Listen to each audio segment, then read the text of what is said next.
Assalamualaikum warahmatullahi wabarakatuh. Rahayu Sagung Dubati. Kembali lagi di channel Babat Nusantara.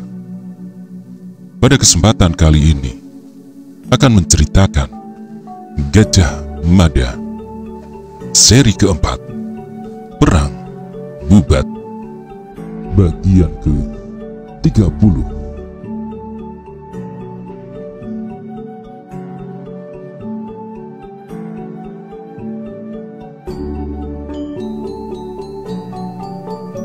Saniscara memandang orang yang mendadak muncul itu penuh selidik. "Lukisanmu bagus sekali," kata Podang Salisir. Ucapan yang hangat bersahabat itu menyingkirkan segala rasa curiga. Saniscara membentangkan hasil karyanya dengan amat bangga. Podang Salisir takjub bukan kepala. "Aku tidak menyangka ada lukisan yang bisa indah seperti ini," kata Podang Salisir. Saniscara tersenyum. "Kenapa?" "Aku juga seorang pelukis," jawab Podang Salisir. "Akan tetapi agaknya aku harus banyak belajar darimu. Aku hanya mampu melukis wajah dari samping, namun kau bisa melukis wajah dari depan. Bagaimana caramu menggambar?" Saniscara tidak menjawab, ia hanya tertawa.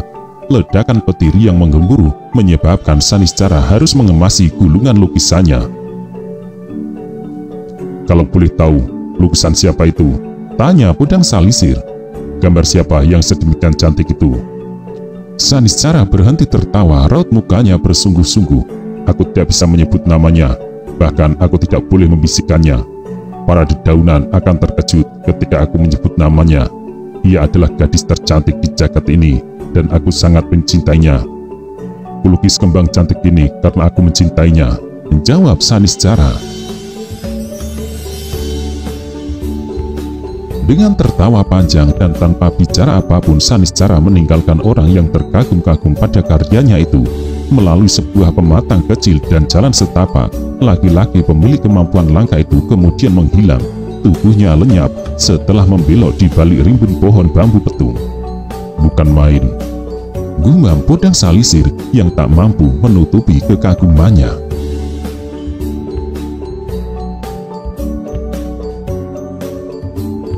Para tamu dari Majapahit telah dipersilahkan untuk memasuki balairung yang telah dihias rapi dan disebari kembang melati serta mawar yang menebarkan wangi. Patih Maduratna yang dituakan dalam rombongan tamu itu duduk di tengah, diapit Kanuruhan Gajah Enggon di sebelah kanannya dan Podang Salisir di sebelah kirinya. Di belakang Patih Maduratna duduk berjajar Sang Arya Raja Parakrama, Mapanci Elam Sang Arya Suradiraja, Ukapasa Sang Arya Wangsa Prana Pumenur, dan Arya Pati-Pati Ukapa. Para pejabat istana Surawiseso adalah orang-orang yang sangat menghargai tamu. Mereka berusaha menjadi tuan rumah yang baik. Tumenggung Larang Agung yang pada siang hari tampil sederhana, kini berubah penampilannya.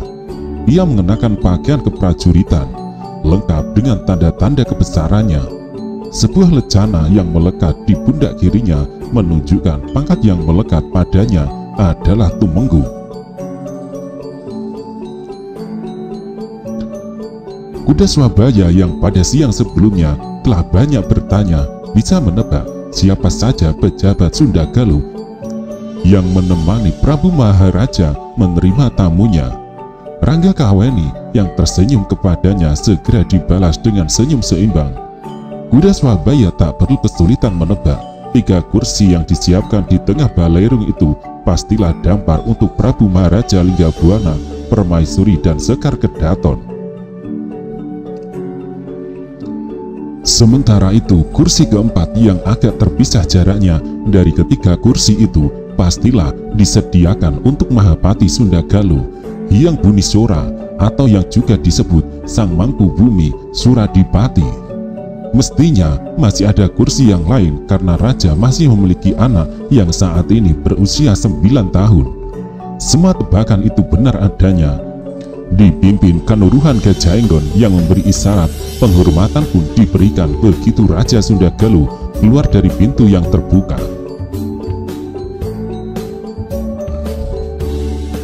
berdebar-debar kuda Swabaya dan Podang Salisir, manakala melihat raut wajah Sekar Kedaton Sunda Galuh yang memang cantik luar biasa. Sang Prabu Maharaja terlihat bahagia dengan kehadiran para tamu itu, apalagi melihat niat macam apa yang dibawa para tamu dari negara yang kekuasaannya melesat amat cepat membentang senusantara itu. Melihat kecantikan Dyah Pitaloka, Podang Salisir benar-benar terpesona. Namun, Podang Salisir tersentak kaget ketika mengenali wajah cantik itu adalah wajah yang dilukis seorang di tepi telaga Jalatunda. Tepat ketika Sang Prabu Maharaja, Permaisuri, Dyah Pitaloka, dan Sang Mangkubumi Suradipati duduk di kursi masing-masing, Kanuruhan Gajah Enggon memberi isyarat menghentikan penghormatan yang diberikan.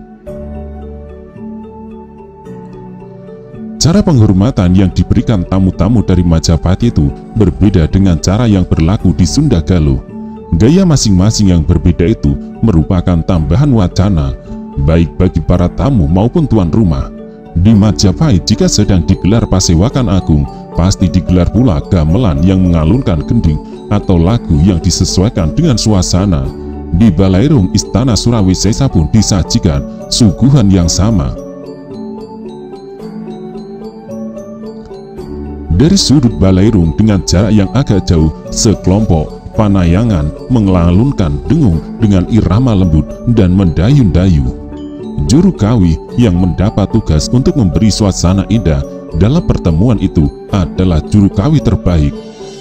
Muda usianya dan berwajah cantik, Kanuruhan Gajah Enggon yang untuk pertama kalinya melihat Raja Sunda mengukur usianya tentu sebaya dengan dirinya. Sang Mahapati negeri Sunda pastilah adik kandung raja karena wajahnya yang mirip. Namun Mangkubumi Suradipati tidak setampan kakaknya. Ketampanan raja dan kecantikan ratu itulah yang menurun sempurna pada wajah Dyah Pitaloka. Permaisuri tetap terlihat cantik meski kini telah berusia mendekati 40 tahun. Sementara itu Dyah Pitaloka citra resmi memang layak menjadi pusat perhatian. Atas nama pribadi dan atas nama kerajaanku, ucap Prabu Maharaja yang ternyata menguasai bahasa para tamunya, aku mengucapkan selamat datang kepada para tamu dari Majapahit. Selanjutnya, aku persilahkan untuk menyampaikan apa keperluan yang dibawa dari Jawa yang aku siap mendengar. Pati Maduratna yang menunduk itu kemudian menengadah sambil merapatkan kedua telapak tangannya. Sikapnya yang demikian dirasa sangat santun bagi tuan rumah. Hamba tuanku, berkata Patih Madu, untuk melengkapi maksud kedatangan kami telah mendahului kedatangan kami dengan mengirim Nawala. Sekarang izinkanlah hamba memperkenalkan diri. Nama hamba Maduratna dengan kedudukan sebagai Pati Anom di sebuah negara bawahan Majapahit. Di sebelah kiri hamba adalah Kanuruhan Gajah Enggon. Di sebelah kanan hamba adalah seorang pemuda yang berbakat membuat gambar. Namanya Podang Salisir.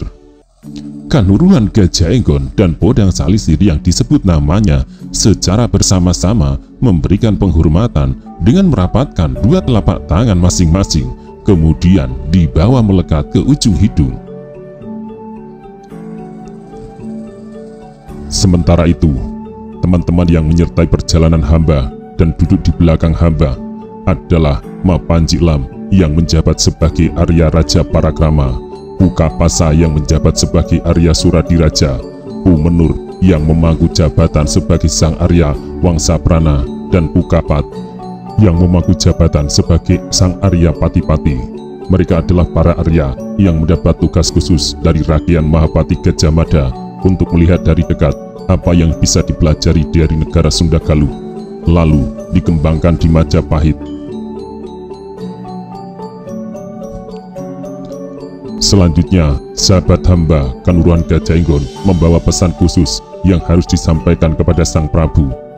Ucap Patih Madu sangat santun. Prabu Maharaja memandangi wajah para tamunya satu persatu. Hyang Bunisora belum mengeluarkan ucapan apapun, tetapi menyimak pembicaraan itu dengan penuh perhatian. agaknya ia seorang patih yang pendiam. Yang pertama, tuanku, lanjut Patih Maduratna, hamba harus menyampaikan salam dari Sang Prabu Hayam Wuruk junjungan kami untuk disampaikan kepada Sang Prabu di Sunda Galuh. Prabu Maharaja Linggabuana tersenyum sambil menyempatkan melirik permaisuri yang memegang tangan anak gadisnya. Sepanjang pembicaraan berlangsung, Dyah Pitaloka lebih banyak menunduk. Aku terima dengan senang hati salam dari Sang Prabu Rajasa Negara, jawab Prabu Maharaja. Sebaliknya, sekembali kalian dari istana Surawisesa ini, tolong sampaikan pula aku mengirim salam kepada Raja di Jawa dan segenap punggawanya di sana. Patih Madu mengangguk amat dalam sambil kembali merapalkan kedua telapak tangannya. Selanjutnya, izinkanlah hamba mengajukan permohonan atas nama beliau, kata Patih Maduratna.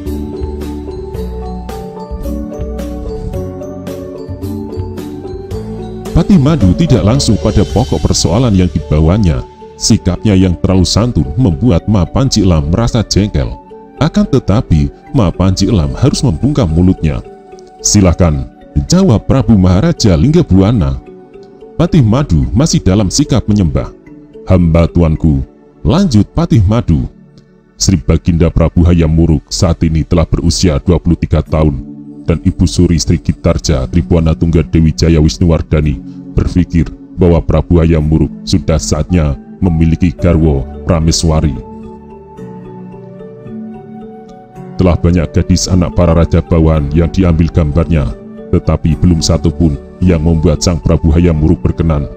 Hingga sampailah kabar yang datang ke Majapahit bahwa Sri Baginda Prabu memiliki anak gadis yang cantik jelita. Dengan segala kerendahan hati, kami mengajukan sebuah permohonan agar diizinkan untuk menggambar wajah Sekar Kedaton Sunda Galuh yang nantinya akan kami sampaikan kepada Sang Prabu. Jika Sekar Kedaton Sunda Galuh yang menjadi pilihan beliau, kelak kami akan kembali berkunjung lengkap dengan tata upacara adat semestinya. Hening Balerium itu tidak seorang pun yang berbicara. Prabu Maharaja saling lirik dengan istrinya. Sebagai orang tua, Raja dan Permaisuri Sunda Galuh merasa adanya semacam guncangan di rongga dadanya. Perasaan seperti itu lazim terjadi pada orang tua yang memiliki anak gadis, lalu anak gadisnya itu diminta orang. Rasa bahagia sekaligus sedih menyatu mengharu biru. Orang yang berniat mengawini Dyah Pitaloka Citra Resmi bukanlah orang sembarangan. Ia adalah raja besar di tanah Jawa dengan wilayah kekuasaan yang sangat luas, seluas wilayah Nusantara. Jika Dyah Pitaloka Citra Resmi nantinya didudukan sebagai permaisuri, sungguh itu kedudukan yang sangat terhormat. Walau melalui permintaan Sekar Kedaton digambar lebih dulu, yang itu berarti Dyah Pitaloka bisa saja bukan orang yang dikehendaki Rajasa Negara. Namun kecil kemungkinan hal itu terjadi karena Dyah Pitaloka Citra Resmi memiliki kecantikan yang sangat gemilang.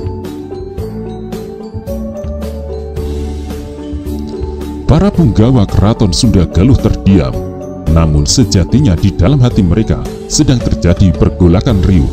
Patih Bunisora tidak menampakkan kesan apapun di raut wajahnya, akan tetapi hati paman yang dekat dengan Pitaloka itu merasa senang keponakannya akan memperoleh jodoh yang sepadan. Beberapa orang perwira lain lagi, ada yang ikut gembira, namun ada pula yang seketika merasa patah hati. Selama ini beberapa orang perwira muda yang masih lajang berharap-harap cemas angan-angannya bisa menjadi kenyataan. Dengan Dyah Pitaloka telah dilamar seperti itu, maka tertutup peluang untuk mereka. Bodang Salisir yang merasa mengemban tugas berat harus menggambar wajah Sekar Kedaton Sunda Galuh sangat sulit mengenyahkan gambar indah luar biasa yang dituangkan di atas lembar kain oleh seseorang di tepi telaga Jalatunda. Setelah melihat wujud Sekar Kedaton Sunda Galuh secara langsung, tahulah Bodang Salisir, sosok yang digambar itu adalah kembang istana yang sekarang berada di depannya. Orang itu menggambarnya karena ia mencintainya, ucap Bodang Salisir dalam hati. Akan tetapi Bodang Salisir menyimpan semua yang ia ketahui itu hanya dalam hati. Ia belum bercerita kepada siapapun dan mungkin tak perlu. Selanjutnya mengenai sesuatu yang harus dibicarakan denganku, tanya Prabu Maharaja. Sadar perhatian Prabu Maharaja sedang ditujukan kepadanya, menyebabkan Gajah Enggon bergegas memberikan penghormatannya. Hamba tuanku. Kali ini Gajah Enggon yang berbicara. Hamba hanya diizinkan menyampaikan pesan itu kepada Sri Baginda secara tersendiri dan tertutup. Prabu Maharaja menebar pandangan matanya ke segenap perwiranya, merayapi raut wajah Tumenggung Larang Agung, Ranggakawani, Sutrajali, Panji Melong, dan Jagat Caya. Akan kuberikan kesempatan khusus itu besok pagi, jawab Prabu Maharaja. Saat kesempatan diberikan kepada Panayangan dan Jurukawi untuk menguasai acara, suasana malam itu menjadi hangat. Di sebuah meja disediakan buah-buahan segar yang baru dipetik dari pohonnya dalam jumlah berlimpah, menjadi pertanda tuan rumah benar-benar menghargai tamunya. Makan malam yang kemudian disajikan benar-benar lezat dan memberi wacana baru kepada para tamu dari Majapahit itu, betapa Sunda Galuh memiliki perbendaharaan masakan yang harus diakui lebih kaya dari Majapahit. Sambalnya, pepesnya, dan lalapannya semua terasa enak di lidah. Gajah Enggon mengambil jarak untuk memperhatikan Ma Panji Lam. Gajah Enggon berpikir, besok pagi saat Prabu Maharaja memberikan waktu kepadanya untuk berbicara, Ma Panji Lam harus dihadang agar jangan sampai ikut menemaninya berbicara dengan tuan rumah. Kanuruhan Gajah Enggon segera teringat pada ucapan Pradabasu saat ia meminta saran bagaimana mensiasati keadaan itu. Aku ingat kata Pradabasu ketika itu, saat aku masih Bayangkara, Ma Panji Lam hanyalah seorang tanda dengan pangkat paling rendah. Ia nyaris seperti seorang pasuruh yang ditugasi ke sana kemari. Aku tak menyangka ia mampu meraih kedudukan sebagai Arya Raja Parakrama, pejabat yang mengurusi hal-hal terkait dengan penyelenggaraan upacara-upacara. Aku mempunyai cara yang mungkin bisa kau gunakan. Nanti aku uraikan. Gajah Enggon memperhatikan dengan cermat bagaimana Ma Panji Lam makan dengan lahap sambil melirik penari yang meliuk-liuk lincah mengikuti irama.